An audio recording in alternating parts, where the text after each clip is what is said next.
네, 안녕하세요. 최준영입니다. 오늘은 지구본 연구소에서 여러분들이 좋아하시는 에너지 이야기를 좀 해보려고 합니다. 제가 지구본 연구소에서 에너지 이야기 참 많이 하죠. 그러다 보니까 이제 어떨 때는 LNG 이야기도 했다가 재생에너지 이야기도 했다가 그 다음에 이제 최근에는 뭐 ESS 관련 여러 가지 이야기를 했는데 어느 분이 댓글을 남겨주셨어요. 가장 기본인 석유 이야기는 왜 안 해주느냐. 옛날에 한번 하고 옛날에 러시아 이야기할 때 여러 번 했었는데 그 다음서부터는 석유 이야기를 이제 잘 못 드렸던 것 같아요. 사실 이제 우리나라 같은 경우는 잘 아시는 것처럼 이제 석유류 제품 제가 예전에 한번 호주에 많이 수출한다 이런 얘기를 했는데 그런 석유류 제품 그러니까 정유 산업 플러스 그다음에 최근에 여러 가지로 어려움이 있다라고 이제 뉴스에서 많이 나오는 이제 석유화학 요 두 개 합하면 대한민국에서는 이제 반도체 다음에 수출 산업이 사실은 석유 관련 산업이기도 합니다. 그래서 이제 여러 가지 이야기할 게 참 많은데 사실 오늘 말씀드릴 거는 좀 좋은 이야기보다는 별로 좀 좋지 않은 이야기들을 먼저 말씀드려야 될 것 같습니다. 석유화학과 더불어서 정유업도 별로 좋지 않다라는 이야기들이 나오고 있어서 도대체 왜 그런지 그다음에 그럼 뭘 해야 되는지 등등과 관련되는 오늘은 어떻게 보면은 다른 동네 이야기보다는 우리 동네 이야기를 한번 하는 시간을 갖도록 하겠습니다. 그래서 오늘은 뭐 제가 이야기하는 것보다 훨씬 저보다 전문가이신 에너지경제연구원의 김태환 박사님 모셔서 이야기 나눠보도록 하겠습니다. 안녕하세요, 박사님. 네, 안녕하십니까, 박사님. 네. 박사님께서는 이제 저는 연말에 이제 올해 유가 전망 뭐 이런 걸 통해 가지고 자주 이렇게 글로서는 접했는데 오늘 처음 뵙습니다. 간단한 자기소개 한번 부탁드릴게요. 네. 안녕하십니까. 저는 에너지경제연구원에서 국내외 석유 정책을 연구하고 있는 김태환입니다. 네. 주로 이제 석유 하시는 거죠? 네, 석유 정책, 국내 석유 정책 연구하고 있습니다. 예. 방금 이제 뭐 석유 정책 말씀 주셨는데 사실 이제 연말 벌써 이제 여러분들 이제 좀 있으면 이제 9월 말 되고 10월 달 되면 이제 석 달밖에 안 남죠. 연말 되면 이제 내년 경제 예측 나오면서 꼭 빠지지 않는 게 이제 석유 유가 예측이 이제 꼭 등장을 합니다. 그런데 이제 방금 이제 자기 소개해 주신 우리 김태환 박사님께서는 대한민국에서 유가 전망과 관련되면 항상 빠지지 않고 등장하시는 전문가로 알고 있는데 먼저 제가 좀 궁금한 사심을 섞어서 여쭤보면 이거 도대체 어떻게 맞추는 것인지 되게 궁금합니다. 그리고 본인은 이거 잘 맞추신다 생각하시는지. 사실 유가 전망이라는 게 이제 신의 영역이다라는 이제 우스갯소리가 이것도 신의 있잖아요. 예. 그러니까 이제 누가 만약 유가를 정확하게 맞췄다. 그러면 아마 그게 운일 가능성이 이제 굉장히 높은데요. 제가 왜 그런지를 조금 설명을 해드리고 싶어요. 그러니까 경제학에서 우리가 유가 전망이라고 하는 것은 사실 어떤 현상을 이제 설명할 수 있는 수학적인 모형을 설정해 놓고 과거의 데이터를 통해서 이제 그런 수학적인 모형을 이제 추정하는 건데요. 제가 말씀을 드리면 조금 이해가 어려우실 것 같아서 제가 화면을 뭔가 복잡해 보입니다. 설명을 아주 간단한 수식을 가지고 한번 말씀을 드려보겠습니다. 그러니까 Y는 AX라는 수식이 있죠. 여기서 Y를 우리가 가격이라고 한번 생각을 해보고요. X를 이제 수요라고 한번 생각을 해보면 우리 너도 나도 어떤 특정 재화를 사려고 한다. 즉 다시 말하면 수요가 커지면 가격이 높아지겠죠. 그래서 여기에서 보이는 A가 0보다 커지는 거고요. 공급도 마찬가지로 너도 나도 어떤 특정 재화를 팔려고 한다면 그 재화의 가격은 떨어지겠죠. 그래서 이제 B가 이제 0보다 작은 수를 띄게 되는 겁니다. 그래서 우리가 경제학에서 말하는 어떤 전망이라고 하는 것은요. 아까도 잠깐 모두에 말씀드렸지만 이제 가격을 설명할 수 있는 어떤 수학적인 모형을 설정하고 그 수학적인 모형에서 여기 보이시는 A, B, C, D와 같은 게 이제 우리가 모수라고 하는데 이런 모수를 추정하는 과정을 이제 일컫는다라고 이해를 하시면 돼요. 그래서 조금 뭐 어려울 수도 있겠습니다만 여하튼 이 모형을 통해서 현실을 이제 완전히 100% 설명한다면 그러면 이 모형에서 나오는 유가 전망이 당연히 이제 우리가 생각하는 거랑 이제 일치하겠지만 사실은 그렇지 않잖아요. 그렇죠. 우리 현실은 너무 복잡하기 때문에 사실 이 모형을 통해서 우리가 유가를 전망해서 그걸 맞춘다라는 거는 이제 신의 영역이다라는 말씀을 좀 드리는 거고요. 그래서 아인슈타인 한 이야기가 재미있는 이야기가 있죠. 어떤? 자기가 천체의 움직임을 예측할 수는 있지만 대중의 관계를 계산할 수는 없었다. 그렇기 때문에 사실 사회과학에서 우리가 어떤 현상을 예측하고 전망한다는 거는 사실은 이제 확률적인 진술로 이해를 하시는 게 바람직하다라고 생각이 되고요. 그래서 어떤 금융시장 참여자처럼 정확한 숫자를 맞춘다기보다는 어떤 경제 주체들의 의사결정의 참고 지표로서 저희가 기관에서 유가를 전망하는 거고요. 그래서 저희가 전망하는 그 숫자 그 자체를 보시기보다는 그 안에 있는 이제 여러 가지 시나리오라든지 어떤 그런 스토리들 이런 것들을 좀 봐주시면 더 좋겠습니다. 어쨌든 이제 새해를 시작하면서 항상 이제 올해 뭐 여러 가지 경제 변화 예상했을 때 주요한 팩토로서 유가를 한번 이런 식으로 본다 정도로 받아주면 좋을 것 같긴 한데 보시면 어떠신가요? 이게 전망을 해보면 주가가 쉬우신가요? 주가 전망이 쉬우신가요? 유가 전망이 쉬우신가요? 둘 다 어렵죠. 둘 다 어려운데요. 네. 그 유가를 그래도 어쨌든 저희 연구원에서의 역할이 유가를 전망하는 것이기 때문에 네. 저희 하반기에 지금 국제 유가를 보면 어쨌든 수요와 공급을 감안했을 때 대략 하반기 60불 중반 정도로 보고 있고요. 네네. 이제 약간 부연 설명을 해드리면, 그러니까 코로나19 때 이제 오펙 플러스 회원국들이 대규모 감산을 했고, 그렇죠. 그런 감산 기조가 이제 수년째 이어지지 않았습니까? 네네. 근데 사실 그 감산 기조가 올 초부터 좀 바뀌었어요. 증산 뭐 이야기 네, 나오고. 맞습니다. 예, 뭐 선생님 잘 아시겠지만 이제 올 초부터는 이제 오펙 플러스들이 시장 점유율을 우리가 유지해야겠다라고 네. 하면서 증산 기조로 바뀌었고, 그래서 이제 그게 올 초부터 사실 내년까지 계속 이어질 거다라고 보고 있거든요. 네네. 그래서 지금 시장의 유가를 볼 때 어쨌든 그 공급이 뭐 여력이 있는 상황이기 때문에 올해 하반기 그다음에 내년 상반기까지는 공급의 여력이 좀 있는 상황이라 유가는 이제 하향 안정화될 거다라고 보고 있고요. 그러니까 수요 축소보다는 공급 확대로 인해서 네, 유가가 맞습니다. 하향 예. 안정화. 그래서 네, 예상하시는 밴드는 한 50달러 중반. 올 하반기는 한 60불 중초반까지는 내려갈 것으로 보고요. 네. 내년 상반기에는 5자를 보게 되지 않을까 이렇게 생각을 하고 이 있습니다. 유가가 내려가면 뭐 일반 소비자 입장에서 봤을 때는 좋지라고 생각을 하시고, 또 경제를 또 운영하시는 관료들 입장에서 봤을 때도 좋다라고 하실 분도 계시지만, 또 특정 산업에 있어서는 또 여러 가지로 골치가 아플 것 같다라는 생각도 좀 드는데, 일단 오늘 이제 박사님 모신 이유는 이제 이 국내 관련되는 이제 석유 산업, 그 중에서도 이제 정유 산업과 관련된 이야기를 좀 해보려고 이제 모셨다 보니까, 일단은 이제 이 정유 산업과 관련된 이야기를 좀 해보죠. 사실 이제 통계를 보면 잘 믿겨지지 않는 통계들이 좀 있습니다. 대한민국 산업과 관련돼서 보면은 일단은 이제 휘발유, 경유 이런 거 만들기 위해서는 원유를 갖고 와서 정제를 이제 해야 되는데, 국가별 정제 능력을 살펴보면은 대한민국이 세계에서 몇 위쯤 될까요? 여러분들 뭐 여러 가지 생각이 있으시겠지만 답부터 말씀드리면은 깜짝 놀랐어요. 대한민국이 세계 5위입니다. 1위가 이제 중국, 미국. 뭐 여긴 당연하다. 뭐 그렇다 치는데, 그다음이 러시아, 인도예요. 그리고 난데없이 대한민국이 5위. 사실 이제 박사님께 제가 궁금한 거는, 아니 대한민국 사람들이 석유를 많이 써가지고 이렇게 정유 산업이 발전해가지고 세계 5위의 정제 능력을 가지게 되는 건지, 이게 도대체 좀 납득이 잘 안 되는데 네, 설명을 좀 맞습니다. 부탁드리겠습니다. 그 국민들께서 보셨을 때는 뭐 조금 이제 체감하시긴 어려우실 것 같긴 한데요. 일단 정유업이 발달한 나라를 보면 일단 크게 몇 가지 한 두 가지 정도 특징이 있다고 말씀드릴 수 있을 것 같아요. 첫 번째로는 이제 산유국이냐 아니냐. 그러니까 산유국. 원유를 가지고 어쨌든 석유 제품을 만들기 때문에. 네네. 그리고 다른 하나는 이제 내수 목적으로 어쨌든 네네. 내수해서 연료용 내연기관을 연료로 쓰기 위한 내수 네. 목적이냐, 아니면 사실 처음부터 수출까지 염두하고 석유화까지 연계한 네네. 고도화 설비로 시작을 했느냐, 이 두 가지로 우리가 구분할 수가 있는데요. 네네. 우리나라 모델 같은 경우에는 우리나라 정유업의 이제 사실 시초는 1964년이죠. 64년 울산에서 시작됐죠. 울산에 시작된 예, 예. 맞습니다. 대한석유공사가 이제 그 전신이고요. 지금 이제 SK에너지의 전신이죠. 네. 그리고 1973년에 소위 이제 박정희 정부에서 이제 중화공업 육성 정책을 했지 않습니까? 그래서 그 당시에 중화공업 육성 정책에서 정유업을 이제 국가 전략 산업으로 이제 피킹을 했습니다. 네. 지금 반도체나 2차 전지, 뭐 바이오처럼 이렇게 그래서 집중적으로 육성을 했고, 저희는 이제 시작했을 때부터 저희 모델은 수출까지 염두한 석유화학까지 연계한 고도화 설비로 이제 우리는 시작을 했다. 그래서 아시겠지만 이제 정유업은 장치 산업이기 때문에 이제 네. 크게 지어야 그렇죠. 단위당 생산 단가가 떨어지지 가격 않겠습니까? 경쟁력이 생기죠. 맞습니다. 그래서 이제 엄청나게 크게 지었고, 네.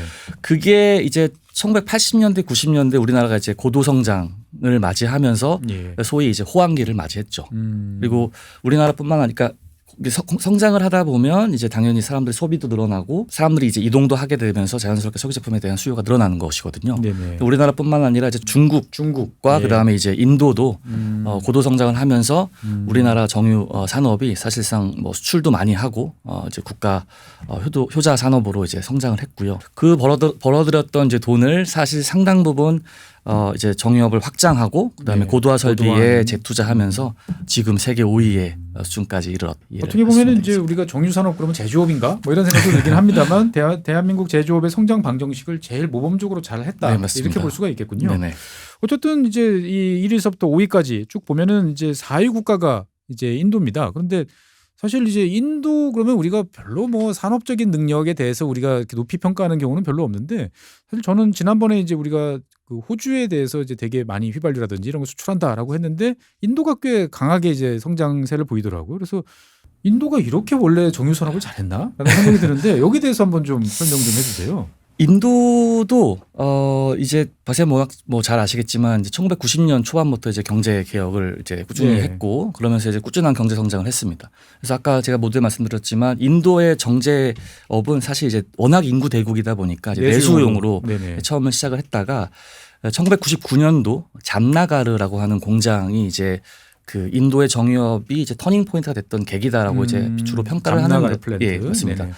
이게 우리나라 이제 정유 플랜트만큼 사실 그보다 훨씬 더 큰 규모로 훨씬 더 예, 큰. 지었고요.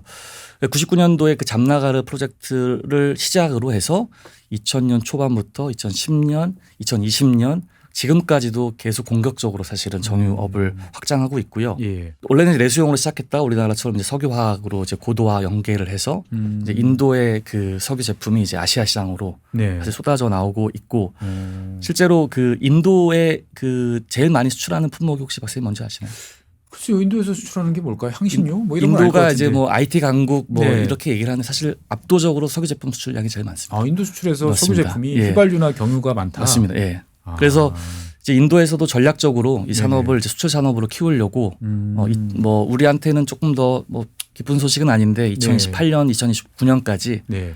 끊임없는 증설이 지금 예고되어 있는 상황입니다. 계속 증설한다고요? 그렇습니다. 아니 지금도 아시아 시장이 이제 포화 상태다 해가지고 뭐 여러 가지 이야기들이 많이 나오는데 계속 증설을 한다. 참 인도까지 이제 신경 써야 되는 중국에 이어서 이제 그런 상황인 것 같습니다. 어쨌든 이제 석유와 관련된 이야기를 하다 보면 최근에는 이제 석유화 관련해서 이제 정부가 이제 뭐 구조조정 그다음에 이제 나프타 뭐 통합 뭐 여러 가지 이야기들이 나오는데 그 사촌격인 이제 정유업 같은 경우도 뭐 그렇게 상황이 좋지 않다라는 이야기가 좀 들려요. 근데 이게 사실 대한민국 국민들 입장에서 봤을 때는 보통 정유 산업 그러면 기름집 그래서 급여도 높고 안정적인 일자리 돈도 잘 버는 그래서 어떻게 보면은 거의 영원불멸하게 안정적으로 돈을 잘 버는 업종일 것 같은데 왜 어렵지? 라는 이제 생각이 들어서 한번 왜 어려운 건가요? 보면은 이제 정유업, 이제 석유 산업을 뭐 저도 거진 한 10년 가까이 연구해온 연구자 입장으로서 이제 생각을 해보면 정유업이 힘든 게 과언은 아닌 것 같아요. 그래서 그 부분에 대해서 이제 그 아까 이제 제가 잠깐 인도 얘기를 이제 드렸습니다만 네네. 두 가지를 이제 구분해서 한번 우리가 생각을 해볼 필요가 있을 것 같은데요. 하나는 이제 내수 시장인데요. 네. 그러니까 이제 고도 성장을 하다 보면 자연스럽게 사람들의 소비가 늘어나고 이제 여행도 많이 다니다 보면 이제 석유 제품에 대한 수요가 늘어납니다. 근데 우리나라는 이제 그런 고도 성장기는 사실은 지나라고 그렇죠. 보는 게 뭐 맞을 것 같고요. 자동차 보급도 이제 뭐 할 만큼 했고 지금 가구당 평균 자동차 대수가 이미 한 대를 넘었기 때문에 네. 내수 시장은 사실 지금 상당히 뭐 포화기 혹은 안정기에 접어들었기 때문에 이제 내수가 폭발적으로 성장하기는 쉽지 않고요. 수출 시장은 아까 이제 인도 얘기를 잠깐 들었습니다만 사실은 중국도 지금 인도랑 비슷하게 계속 정유업을 굉장히 확장하고 있는 상황이다. 네네. 그래서 제가 한 가지 표를 준비를 했는데요. 네네. 이 표를 한번 같이 보시면 제가 아까 모두에 말씀드렸던 대로 이제 파란색 막대 그래프가 우리 한국이고요. 네네. 주황색이 중국, 그다음 회색이 인도입니다. 네네. 64년도에 우리나라가 이제 연도별 원유 처리 용량을 보시면 이제 64년 시작했고 중화공업 육성 정책에서 우리가 설비를 늘렸죠. 네네. 근데 실질적으로 이제 IMF 때 이제 대규모 이제 증설 IMF 전에 대규모 네네. 증설하고 나서부터는 사실상 유의미한 증설은 없는 상황인데요. 저희는 90년대까지 대규모 증설을 했고 그걸로 지금까지 버티고 있다. 맞습니다. 이렇게 보겠군요. 네네. 근데 이제 중국과 인도를 이제 뭐 이미 뭐 시청자분들께서도 보셨겠지만 2000년 들어서서부터 이제 이 녹색, 주황색과 회색, 그러니까 네. 중국과 인도의 증설이 어마어마합니다. 어마어마하게 늘어났군요. 네, 그래서 사실은 이제 워낙 중국과 인도가 이제 인구 대국이다 보니까 네. 자국에 대한 수요도 있지만 네. 그 수요를 이제 다 충족하고 남는 물량들을 지금 아시아 시장으로 지금 수출하고 있거든요. 네네. 그래서 내수 시장도 사실은 상당히 포화 안정기에 들어섰고 네네. 수출 시장도 과거에 우리가 이제 중국과 인도에 석유 제품을 팔았었는데 네네. 이제 오히려 되려 이제 그 국가들이 수출을 하고 있기 때문에 수출 시장에서 경쟁 수출 시장에서 경합이 이제 심한 상황이다. 예. 그래서 힘들어진 지는 사실 조금 됐고요. 그렇습니까? 그리고 이제 그 2000년 초반부터 이렇게 증설을 했기 때문에 네네. 이 숫자만 보더라도 이제 사실 2000년 초반까지가 아마 호황기였던 것 같고요. 그 후로는 이제 계속 좀 힘들어졌는데 이 말씀도 한 가지 뭐 드리고 싶은 게 우리 뭐 최 박사님도 한번 다루셨지만 이 러우 전쟁 때 네. 우리가 뜻하지 않게 정유업이 더 힘들어졌어요. 제재를 하면서 네. 러시아 원유가 이제 중국하고 이제 인도로 들어갔지 그렇죠. 않습니까? 뭐 거의 50%씩 이제 사이좋게 들어가고 있죠. 맞습니다. 예. 그러면 이제 사실 원유, 그러니까 석유 제품이라는 건 그러니까 내연 기관은 연료로 쓰기 때문에 네. 사실 A사와 B사의 품질 기준이 사실 그러니까 너무 다르면 안 돼요. 오히려 당연하죠. 엔진에 돌아가야 되는 거기 그렇죠. 때문에. 그래서 우리 석유 제품의 경쟁력이라고 하는 건 사실은 이제 가격이 이제 가장 중요한. 무조건 원유가 싸면. 맞습니다. 근데 10% 이상 싼 러시아 원유를 쓰고 있는 우리의 그 경쟁 국가인 이제 중국과 인도가 하필 또 두 나라가 또. 맞습니다. 예. 그래서 그 후로 조금 더 어려워진 것도 사실이다. 그러면 이제 결국 우리 입장에서 봤을 때는 뭐 그동안에 국내적으로 봤을 때는 또 뭐 환경 규제라든지 여러 가지 규제도 많았을 거고 그다음에 고도화 설비 투자도 이제 또 많이 했고 뭐 그러다 보니까 기업 입장에서 봤을 때는 돈은 많이 들어갔는데 이제 수익은 오히려 줄어드는 이제 그런 상황을 지금 맞이한 지가 꽤 됐고 특히나 최근 들어서는 이제 인도와 중국이 원가 경쟁력에서 우리보다 앞서고 있기 때문에 우리가 더 이윤이 좀 박해졌다 이렇게 이제 이해를 하면 되겠군요. 결국 우크라이나 전쟁이 빨리 끝나면은 좀 한숨 돌리나 이런 생각도 좀 듭니다. 그렇죠. 예. 석유화학도 이제 비슷한 상황인 것 같아요. 예. 그러니까 결국은 어떻든 간에 이제 경쟁자들이 많이 등장하고 있는 게 가장 근본적인 어려움이다. 맞습니다. 라고 이제 볼 수가 있겠고 실제로 이제 뭐 국내 우리 정유사들 같은 경우 보면은 우리가 이제 뭐 휘발유 가격도 뭐 싱가포르 이야기 뭐 이제 정제 마진이라고 보통 이야기하더라고요. 그래서 이제 가끔 애널리스트 분들께서 설명해 줄 때 보면은 요즘에 정제 마진이 뭐 얼마 이하로 뭐 하락해가지고 사실은 상당히 어려운 시기를 보내고 있습니다 이렇게 하는데 이 정제 마진이라는 건 쉽게 생각하면 원유를 들여와가지고 내가 생산할 때 비용하고 판매하는 가격하고 그 차이인데 가끔 이제 그 여쭤보시는 분들이 계세요. 왜 대한민국에서 쓰면 되지 왜 싱가포르에서 써요? 보면 이렇게 쓰는데 싱가포르를 쓰는 이유가 혹시 있을까요? 그러니까 우리나라의 석유 제품은 대개 이제 그 아시아로 수출이 되고요. 네네. 그러니까 아까도 말씀드렸지만 석유 제품은 굉장히 동질적이기 때문에 결국에는 우리가 석유 제품을 만든 걸 뭐 북유럽으로 수출하기가 어렵습니다. 거기에도 기본적으로 정제 설비가 있기 때문에 그렇죠. 운송비만 우리는 더 부담할 수밖에 맞습니다. 없으니까. 그래서 이제 대개는 역내에서 이제 소화가 되는 경향이 좀 네네. 있고요. 그래서 우리나라는 이제 아시아에 수출을 하기 때문에 아시아의 그 소위 석유 제품의 국제 시장이 싱가포르에 있습니다. 아시아 석유 허브가 싱가포르니까. 맞습니다. 그래서 그 싱가포르에서 나오는 그 벤치마크 가격을 네네. 쓰는 거고, 그래서 저희가 싱가포르 정제 마진, 싱가포르 예, 그 휘발유 복합 가격? 정제 마진, 예. 제품 가격 이렇게 얘기를 하는 겁니다. 그러니까 결국은 이제 우리는 한국에서 쓰고 있습니다만 싱가포르이 도매 시장 같은 역할을 맞습니다. 하다 보니까 네네네. 거기서부터 나오는 가격이 이제 되고 거기서 뭔가 변동이 생기면 다 우리한테 영향을 미친다. 이렇게 이해를 하면 될 것 같은데 실제로 이제 이 정유업계는 어떻든 원유를 가지고 이제 정제를 해서 휘발유, 경유 만들어서 돈을 버는 어떻게 보면 사업 모델은 되게 단순한 이제 그런 모델일 것 같은데 이게 정제 마진이 적절히 유지돼야 이제 정유 산업이 뭐 돈을 벌고 추가적인 뭔가를 할 수 있을 텐데 이 정유 마진이 최근에 되게 안 좋나요 보면? 전년 대비 비교했을 때는 평년 대비는 좀 안 좋은 건 사실이고요. 2024년보다는 25년이 좀 안 좋다. 네네네. 그러니까 정제 마진에 대해서 혹시 이제 우리 시청자분들 너무 잘 아시겠지만 제가 조금 더 부연 설명을 드리자면, 그러니까 방금 말씀하셨던 대로 정유 산업이라는 건 이제 원유를 들여다가 가공해서 이제 석유 제품을 파는 거지 않습니까? 네네.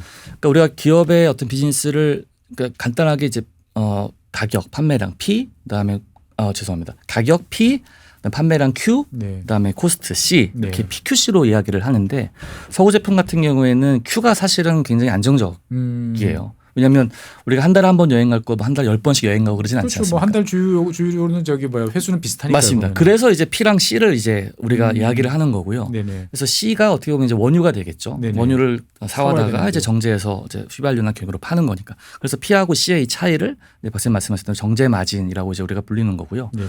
정제 마진은 이제 통상적으로 우리가 그 유가, 그러니까 원유 가격이 올라가고 떨어지고에 따라서 물론 정제 마진도 변하지만 사실은 정제 마진을 보려면 원유 시장에 있는 그 원유 수요와 공급에 따른 원유 가격도 있지만 네. 제품의 수요와 공급에 따른 제품 가격도 있는 겁니다. 휘발유와 경유 맞습니다. 가격들이. 그래서 그 네 가지를 다시 동시에 봐야지 더 정확한 정제 마진을 이해할 수 있고요. 네네. 통상적으로 이제 그 우리가 5월부터 7월, 8월까지를 우리가 그 여름철 이제 뭐 드라이빙 시즌이라고 이렇게 표현하는데 성수기군요, 보면. 맞습니다. 그때는 사람들이 이동도 많이 하고 여행도 많이 가니까 그때는 소위 전방 수요, 그러니까 휘발유나 경유나 항공유에 대한 수요가 사실은 평균 대비 높습니다. 높다. 그래서 이제 그 기간에는 정제 마진이 좀 좋아지는 좋아지고. 거고요. 그리고 이제 동절기에는 제품 가격이 떨어지기 떨어지고. 때문에 정제 마진이 좀 안 좋아지는 거고요. 그러니까 계절성도 있고 맞습니다. 그다음에 수요 공급도 있고 여러 가지를 봐야 되는데 어떻든 최근에 이제 2024년, 25년 다 별로 정유사 입장에서 봤을 때는 좋지 않다라는 생각도 좀 이제 해볼 수 있겠군요.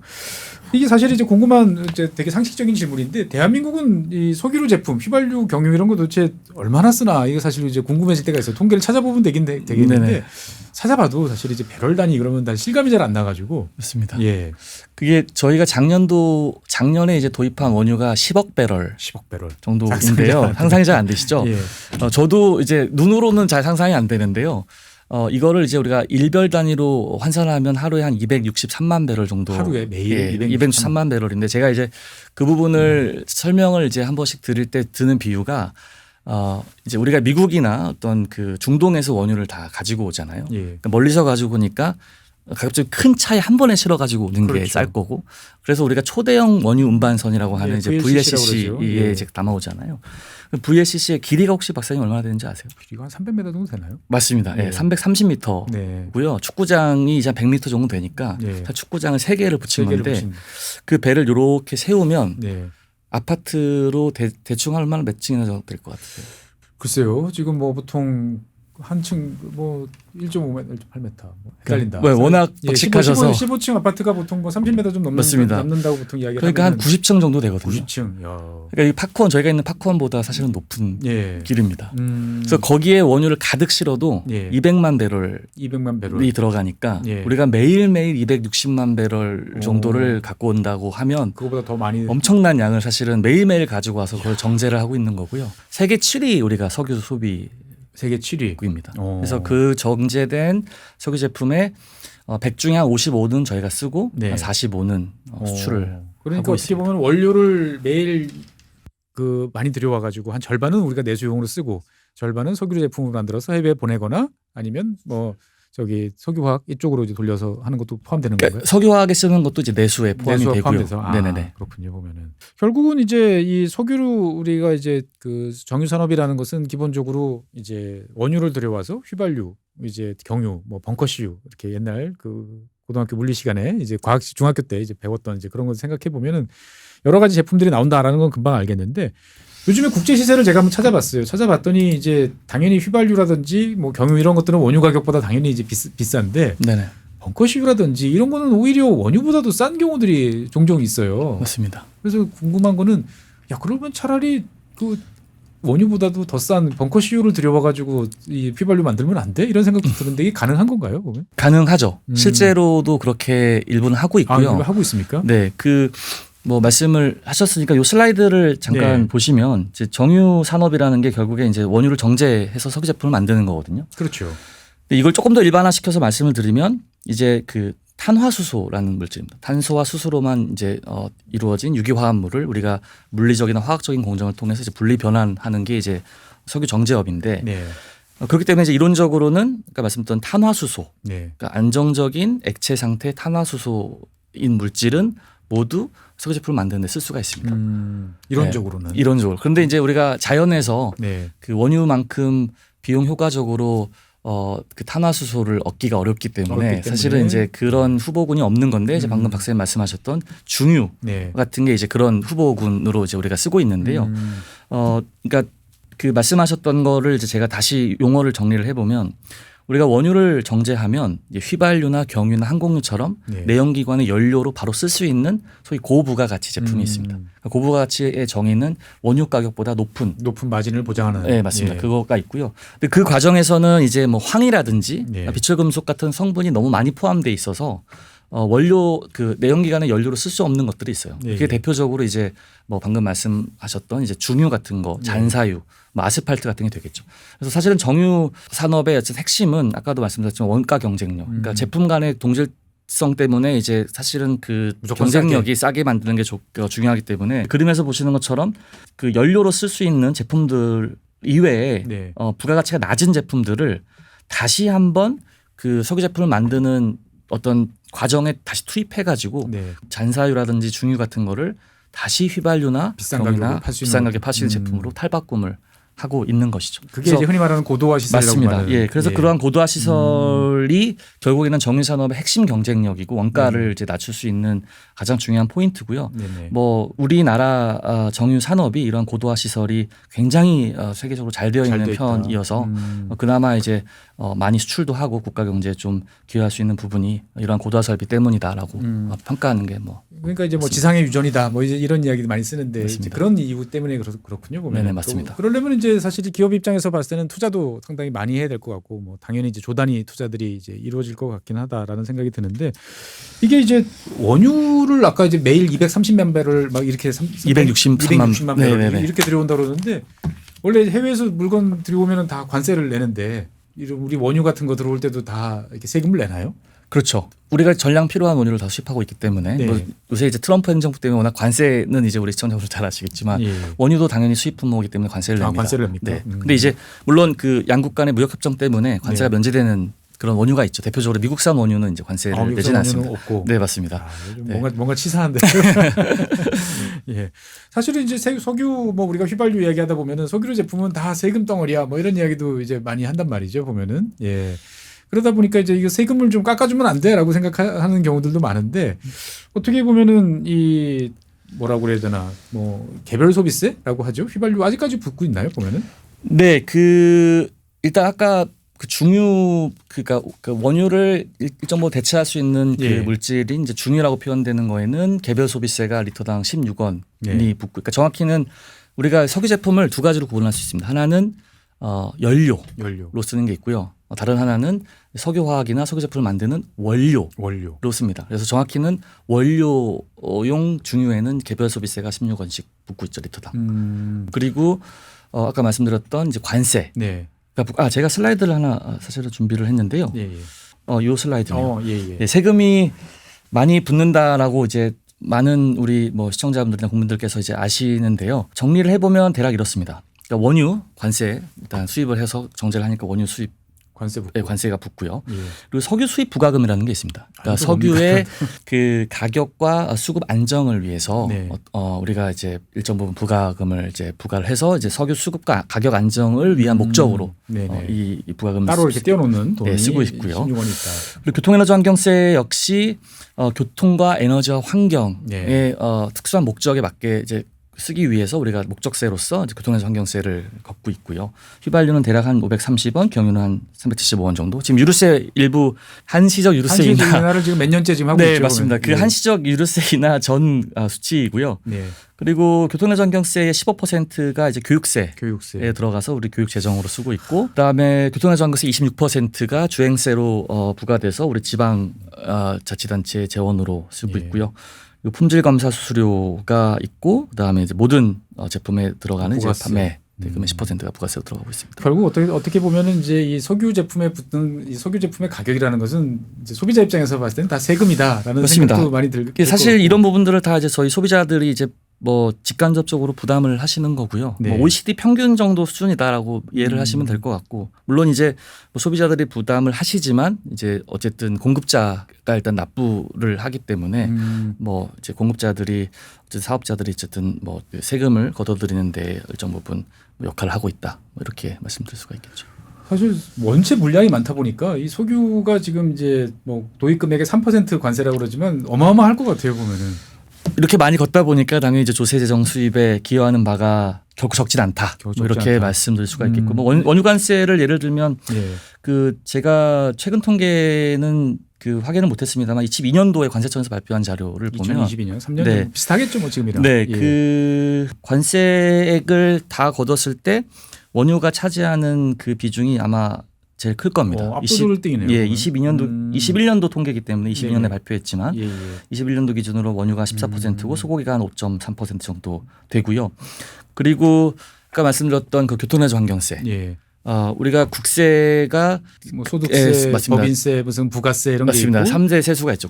소득세, 부가세, 법인세가 있고요. 이제 네 번째 사실은 세수가 교통에너지 환경세고, 그 2024년 기준으로 한 15조, 16조 정도 거치니까 우리가 언론에서 많이 이야기하는 이제 종부세가 한 4조 정도 거치고요.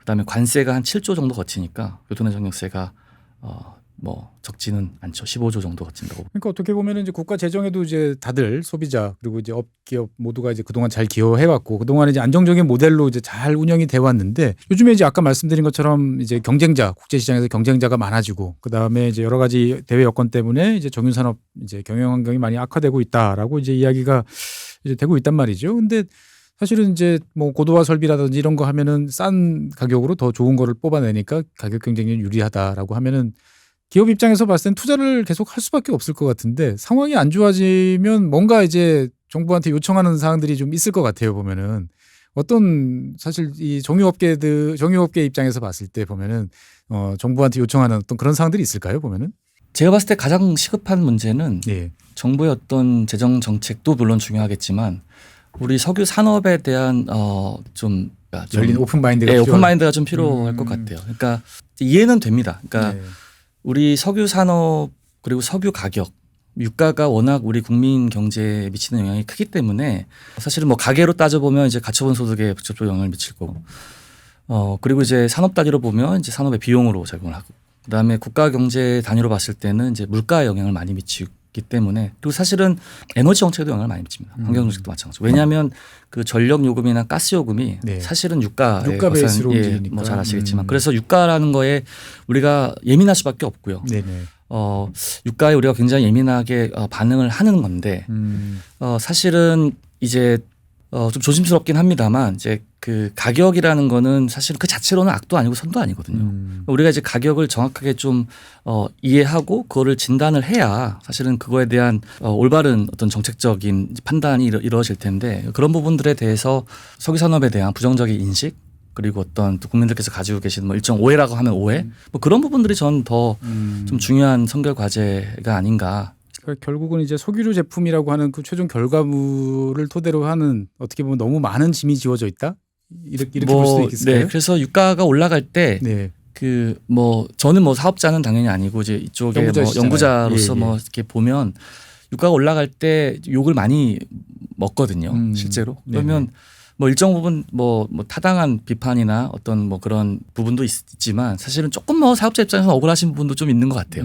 그래서 그런 부분들에 대해서 물론 뭐 우리 뭐 업계 산업계에서도 여러 가지 노력을 하고 계시는 걸로 저도 알고요. 근데 이제 우리 최 박사님이 다뤄주시는 것처럼 뭐 이런 기회나 어떤 이런 시도가 있는 것도 뭐 좀 의미 있는 뭐 시도가 아닌가. 그래서 그런 인식에 대한 어떤 뭐 개선 이런 네. 부분들에 대한 고민이 좀 더 정부 어떻게 정책보다 어쨌든 이제 무조건 돈 잘 버는 사업은 절대 아니고 이것도 사이클이 있고 잘 못 벌 때 또 벌 때 있는데 우리는 항상 잘 벌 때만 이제 눈에 들어오다 보니까 여러 가지로 좀 오해를 많이 받는 것 같다라는 이야기 사실은 뭐 타당한 이야기라는 생각이 들고 다른 한편으로 보면은 이제 결국 정유업이라는 거는 이제 그 석유 수요에 따라서 근본적으로 이제 크게 왔다 갔다 하는 건데 박사님은 이제 석유와 관련되는 걸 연구를 쭉 하시는데 이 계속 전 세계적으로 봤을 때 에너지 전환 특히 뭐 중국 같은 경우는 지금 급하게 여러 가지 뭐 일렉트로 스테이트로 뭐 전환된다 뭐 이런 이야기까지 나오다 보니까 이게 정유업의 미래라는 것이 과연 앞으로도 현재와 같은 어떤 뭐 이 정도 수준을 유지할 것인지 아니면 이게 이제 비중이 낮아지고 어떻게 보면 사양 산업으로 이제 바뀌는 것이 아닌가 여러 가지 생각도 좀 사실 들어보거든요. 보면은 네. 연구자로서 한번 이 약간의 미래, 근미래를 한번 예측하신다면 어떠실 것 같으세요? 뭐 미래를 사실 예단하는 건 굉장히 조심스러운 일이죠. 제가 좋아하는 어떤 문장이 이제 확실한 건 알 수 없다는 사실 그것만 확실한 건데 그러니까 뭐 개인의 어떤 입장에서 뭐 저희 연구원의 뭐 기관의 입장이나 산업계 입장이 아니라 연구자 입장에서 보면 뭐 저도 사실 석유 산업이 잘 되고 해야 저도 이쪽 산업을 연구하는 입장에서 좀 신이 나는데 그렇죠. 좀 조심스럽지만 지금보다 뭐 다시 갑자기 잘 될 가능성이 그렇게 높아 보이지는 않아요. 그러니까 저희가 모두의 뭐 그런 이야기를 잠깐 나눴습니다만 내수 시장은 이제 상당히 이제 안정기 혹은 포화기고요. 그렇죠. 수출 시장은 지금 중국, 인도가 아니라 사실은 이제 중동이 다 코스. 중동은 네, 원유를 어쨌든 거기는 땅을 파면 원유가 나오기 때문에 그렇죠. 뭐 사우디는 뭐 이라크 뭐 배럴당 뭐 3달러, 5달러 뭐 생산. 맞습니다. 그래서 지금 거기 중동도 대규모로 증설이 지금 예고되어 있거든요. 아, 중동 자기들이 맞습니다. 그래서 이제 그런 물량들이 이제 시장에 나오기 시작하면 우리 국내 정유산업 그러니까 수출하는 물량이 이제 아마 설 자리가 뭐 좀 쉽지는 않은 상황이에요. 그래서 내수나 수출 시장을 보면 좀 이렇게 아주 뭐 밝진 사실은 좀 어두운 부분이 더 많다라고 저 개인적으로 보고 있고요. 그리고 이제 최 박사님 말씀하셨지만 우리가 그 에너지 전환에 또 당면한 전지구적 과제에서 수송 부분에 어쨌든 그 뭐 친환경화에 되면 당연히 내수용 석유 제품 수요도 이제 줄어들 수밖에 없기 때문에 뭐 정유업에 관련해서는 뭐 그렇게 좋은 뉴스가 좀 죄송하지만 이게, 예. 어떻든 이게 좀 뭔가 좋은 이야기. 사실 지난번에 이제 저희 방송했을 때도 이제 이제 막 호주에만 100억 달러 이상 막 팔아요. 막 뭐 잘하고 있는 부분도 되게, 있습니다. 되게 이제 좋아들 하셨는데 이야기를 듣다 보니까 이게 쉽지 않은 상황에 놓여 있구나. 네. 어떻게 보면 여러 가지로 신경을 좀 많이 써야 될 것 같다라는 생각이 들어요. 그러니까 뭐 안 좋은 건 안 좋은 대로 인정하고 거기서부터 이제 우리가 경쟁력을 유지하고 좀 가야 될 것 같은데 사실 이제 뭐 박사님 입장에서 봤을 때는 유가 전망도 하시고 그다음에 석유로 제품과 관련된 여러 가지 연구도 쭉 하시는 입장에서 봤을 때 우리나라 정유업이 그래도 지금 뭐 대한민국 대표적인 수출 산업이고 세계 5위 뭐 경제 역량을 유지를 하고 있고 하는 이런 어떻게 보면 되게 국가 경제에 영향이 되게 큰 산업이란 말이죠. 그러면 이러한 역할을 나름대로 이제 유지하고 어떻게 보면은 계속 이 정도 수준에서라도 뭔가 자기가 할 몫을 다 하려고 그러면 뭐 어떤 좀 조치들이 필요할까? 뭐 어떤 것이 필요할까? 뭐 여러 가지 저는 이제 사실 그냥 수치로만 보다 보니까 마냥 잘 되는 것 같아라고 했는데 박사님 말씀을 쭉 듣다 보니까 경쟁 상대가 너무 많아지는 것 같고 예, 걱정이 좀 많이 돼가지고 여쭤봅니다. 아주 어려운 주제예요, 사실은. 그래서 그 부분에 대한 뭐 좀 정말 종합적인 연구가 좀 필요하다라고 생각을 하고요. 네. 이제 우리나라에 있는 석유 정책의 상당 부분은 사실은 2010년 초반 그다음에 2000년 초반 이때 좀 많이 만들어졌어요. 벌써 10년, 15년, 뭐 길게 보면 20년. 네, 그래서 그때는 이렇게 지금처럼 뭐 에너지 전환이라는 게 아주 글로벌 아젠다가 메인은 아니었고요. 예. 그래서 석유 정책에 대한 고민이 사실은 좀 필요한 시기고 지금부터라도 좀 정말 포괄적이고 정말 진지한 사회적 논의가 필요한 시점이다라고 좀 생각을 하고요. 그래서 어떤 포인트들이 있을까에 대해서는 뭐 오늘 이 자리에서 뭐 제가 다 하나하나씩 몇 가지라도 그래도 맨날 저희는 가격만 이제 생각이 드는데 여러 가지가 좀 있을 것 같아요. 보면. 크게 보면 사실은 세 가지. 세 가지. 하나는 기존에 있는 걸 더 잘할 수 있게끔 더 잘할 만들어주는 거. 그러니까 네. 다시 말하면 수출을 더 잘할 수 있도록 지원해 주는 게 하나가 있을 거고요.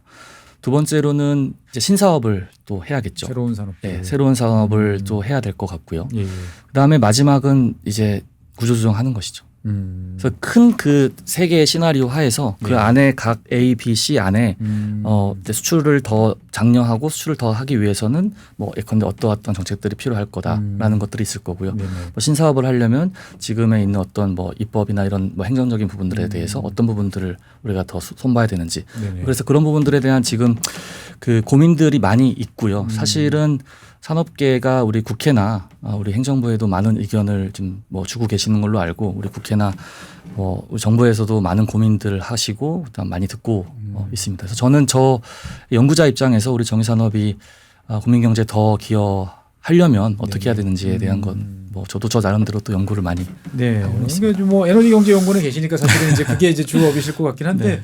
말씀 듣다 보니 그런 생각이 들어요. 그래 잘하는 거는 더 잘할 수 있도록 도와줘야 될 것 같고 그 다음에 뭔가 이제 정말 도저히 안 될 것 같은 경우는 질서 있게 그것들을 잘 나눠서 정리해야 충격이나 부담을 덜을 것 같고 다른 한편으로 보면 정유산업이 돈을 벌어야 또 뭐 바이오라든지 뭐 2차 전지라든지 새로운 또 관련 산업에 투자를 할 수 있을 테니까 또 그것도 준비해야 될 것 같고 할 일이 많군요 보면. 네, 맞습니다. 예, 이게 안정적으로 그냥 땅 찍고 헤엄치기라고 생각하는 게 전혀 아니다. 네. 예. 어떻든 간에 이 박사님은 그래도 이 석유라는 것은 없어지지 않을 것 같고 정지업이라는 건 없어지지 않을 것 같으니까 계속 연구 분야는 있을 것 같긴 한데 그랬으면 좋겠습니다. 예. 이번 뭐 그래도 이제 어려운 걸음 하셔가지고 이제 이 지구본 연구소에 나와서 여러 가지 석유와 관련된 말씀 쭉 해주셨는데 마지막으로 이제 저희 시청자분들께 이 석유와 관련돼서 한 가지 뭐 연구자로서 당부하고 싶은 말씀 있으면 편하게 한번 해주시죠. 그 마지막 기회를 주셔서 이제 석유 그러니까 아까도 잠깐 우리 이야기를 나눴지만 저탄소화 그리고 이제 뭐 글로벌 뭐 기후 변화에 대한 대응 이런 것들이 전 기후적 과제가 됐고요. 아마 이제 많은 국민들이 이제 이런 부분에 대해서는 이해를 하실 거고 우리 시청자분들께서도 이해를 하실 거라고 생각을 합니다. 근데 한편으로는 이제 그거는 우리 미래 세대를 위해서 우리가 지금 해야 되는 숙제이고요. 네. 근데 우리도 살아야 되잖아요. 그렇죠. 현존하는 우리들 입장에서는 우리가 저탄소화가 충분히 달성되기 전까지는 사실은 전통 에너지라고 하는 석유가스를 안 쓸 수가 없습니다. 쓸 수가 없다. 네, 당장 안정적인 그 전통 에너지의 공급이 있어야지만 우리가 안정적으로 전환을 할 수 있는 거기 때문에 사실은 그 저탄소화와 그다음에 에너지 안보 네. 이 두 가지는 같이 가야 되는 축이다라는 밸런스를 잘 것을 맞춰야 된다. 좀 말씀드리고 싶고요. 네. 그래서 우리는 또 여전히 이제 필요한 에너지를 다 전량 수입을 하고 있기 때문에 그래서 석유가 이제 또 뭐 화석 에너지고 뭐 환경 오염이나 여러 가지 좀 부정적인 인식이 있는 것도 사실입니다. 그래서 근데 이제 어쩔 수 없이 우리가 안정적인 전환 전까지는 써야 되는 건데 언제 안정적인 전환이 이루어질까에 대한 이제 고민을 이제 좀 해야 되고요. 보통 뭐 넷째로 뭐 2050 뭐 이야기 맞습니다. 합니다. 더 걸릴 것 같아요. 네, 그래서 사실 우리 석유 산업이 에너지 안보 차원에서 우리 국민 경제에 기여했던 부분이 상당하고 그다음에 수출 산업으로서 아까 뭐 모두의 우리 최 박사님 말씀하셨지만 석유 제품과 석유화학이 수출 산업으로 합치면 2위 정도 되기 때문에 그래서 이제 그런 부분들에 대한 것들을 좀 이제 국민들께서 이해를 하시고 지금까지 잘해온 건 좀 더 잘할 수 있도록 좀 이제 응원도 해주셨으면 하는 바람이 있습니다. 알겠습니다. 네, 오늘은 그동안에 이제 맨날 새롭고 신기한 거 이야기하다가 어떻게 보면 우리가 매일 공기처럼 쓰지만 사실은 여러 가지로 잘 모르고 있는 석유와 관련된 이야기, 그중에서도 정유산업과 관련된 이야기를 나눠봤습니다. 뭐 박사님께서 마지막에 말씀 정리해 주신 것처럼 앞으로 에너지 전환 필요하지만 거기까지 가는 여러 가지 시간들 걸릴 것이고 그 사이 속에 우리는 할 수 있는 것들 잘해왔던 건 잘하고 그다음에 새로운 것들을 준비할 건 준비하기 위해서라도 정유업에 좀 더 많은 관심과 애정을 가지고 좀 지켜볼 필요가 있다. 석유 가격뿐만 아니고 여러 가지 면에서 좀 관심을 기울였으면 좋겠다라는 말씀으로 정리를 해보겠습니다. 네, 오늘은 오래간만에 석유와 관련된 이야기를 해봤습니다. 네, 먼 곳에서 와주신 우리 에너지경제연구원 김태환 박사님 감사드리고요. 네, 지금까지 시청해주신 여러분 감사합니다. 다음 시간에는 새로운 주제로 여러분들 찾아뵙겠습니다. 고맙습니다.